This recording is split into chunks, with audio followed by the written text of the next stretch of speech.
Hello everyone. Are you wondering what finesse means? Let's explore.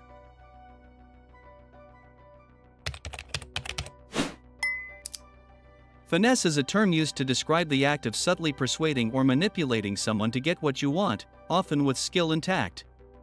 It implies a level of smoothness or cleverness in how one handles situations, particularly when it involves convincing others without them realizing they're being influenced. Finessing someone might involve charm, strategic communication, or knowing just the right thing to say or do to achieve a desired outcome. The term is often used in a positive light, highlighting someone's ability to navigate complex situations or interactions with ease and sophistication. In essence, finesse is about using intelligence and social skills to manage situations to your advantage, often in a way that feels effortless and graceful. Please like the video and leave a comment to support my job. Thank you for watching and see you later. Goodbye.